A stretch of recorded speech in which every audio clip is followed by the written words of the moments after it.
Okay, I'm on a roll here. As you can see, I've been wearing the same shirt for the last few videos, and it's because I'm making them all back to back on the same day. Since I'm dealing with just a stack of books that I have here, I'm able to do that. So don't think that I'm really smelling by now because I'm wearing the same shirt, or that I got a closet full of the same stuff. This 13th book is tied to the 12th book. Except this one is a little more direct and a little more technical. But I want to recommend it to you if you're doing some research or if you're investigating this topic. The title of this book is The Doctrines of Grace, Rediscovering the Evangelical Gospel. And it's written by, there's two authors, James Montgomery Boyce. He used to have a radio program on before his death, and Philip Graham Ryken. The back cover says, "There is no question that we live in an age of weak theology and casual Christianity. The evidence of blurring of our faith and culture is everywhere. We have substituted intuition for truth, feeling for belief, and immediate gratification for enduring hope. Evangelicalism desperately needs to denounce this ultimately self-centered view of faith and place Christ and His cross at the center of its vision again. This will happen when we return to the gospel foundation with its doctrines of radical depravity, unconditional election, particular redemption, efficacious grace, and persevering grace." Two noted pastors not only provide a compelling exposition on these doctrines, but also look briefly at their historical impact. As James Boyce and Philip Ryken consider the current challenges, they leave no doubt that the church suffers when these essential truths are neglected. Only in a faith that is practical-minded, kind-hearted, and Bible-based will we recover what we have lost in this postmodern world. This book, like I said, it's a little more technical, that it goes straight. It deals specifically with the 5 points of Calvinism. It answers objections. It's probably one of the best books on the subject. The last book that we went over, Putting Amazing Back into Grace, was a very good book dealing with it.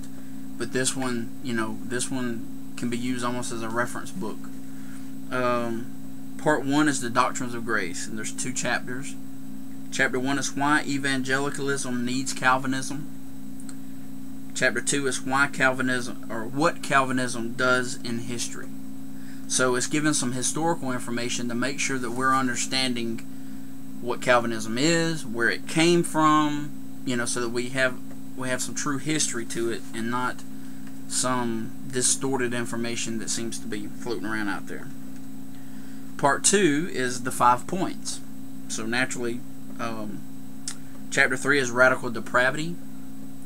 Chapter 4 is unconditional election. Chapter 5 is particular redemption. Chapter 6 is efficacious grace. Chapter 7 is persevering grace. Part 3 is rediscovering God's grace. Chapter 8 is the true Calvinist. Chapter 9 is Calvinism at work. So those are the chapters and some of the things that's dealt with in the book. I wish I knew something in here that I could quote for you to help, because like I said, this issue, this topic, and this is the last book regarding this topic of Calvinism, and then the next 2 books get into a whole nother issue, and I know that these things they ruffle feathers. The old adage that when in a social setting you never talk about religion and politics. Well, it's kind of like when in a religious setting, which I know most of the people who might be watching this video are going to be professing Christians. When in a Christian setting, the 2 things you don't talk about are these 2 topics: Calvinism, and then our second topic that we're going to get into. And I just know personally, because I have interacted with many of you on YouTube, that these 2 other issues are 2 that you probably disagree with. And I don't know to what degree you disagree, and I don't know why you disagree. You know, whether it's based on that you've actually, maybe you've read these books and you just outright come away from them and you say, I just don't believe that. I believe Scripture teaches differently. You know, that's one thing. Another thing would be is if you've never read any of these books and the only thing you've ever read is by those who oppose Calvinism, and you read what they say about it and you're like, oh yeah, well I believe that. I agree with you, so therefore I oppose it. And that's one thing I'm wanting to challenge through all of these, is not to use that as your basis. Go and research it for yourself so that you can know firsthand why you disagree with this and why you don't. If nothing else, it'll be a good exercise for your understanding of Scripture. It'll be a good Bible study for you. It'll get you into the Scriptures, it'll get you digging, it'll get you looking, and it'll get you thinking. So that's my challenge to you. And like I said, you know, these are emotionally charged issues. And I'm willing to talk with anyone about them, but it has to be, you know, it has to be a rational, calm discussion. It can't be heated. It can't be one-sided.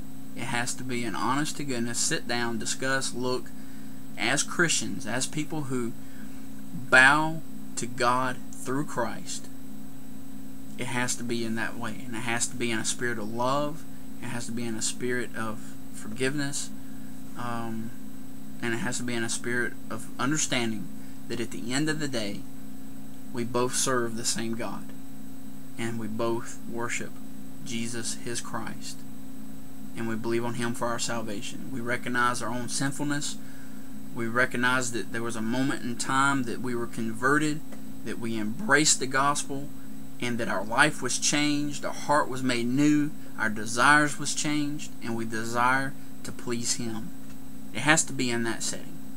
So, the invitation is out there. You know, I would love to do that. The problem is it's hard to find people who are willing to do that and to lay down the preconceived ideas, the negative connotations, and all the emotion that comes from that. That's what the challenge is. So I issue that out there and invite. But like I said, check this book out, The Doctrines of Grace. This is a hardback. I'm sure you can get a paperback. Probably get one cheap on Amazon, as I've said before. But you know, if you really want to engage in what true Calvinism is, this is a book that is a must-read to understand that view. So God bless you, and I hope that He will give you a desire to seek it out.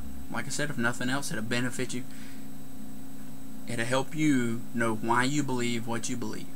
So that's my invitation. God bless. I hope you stick with me for the next two.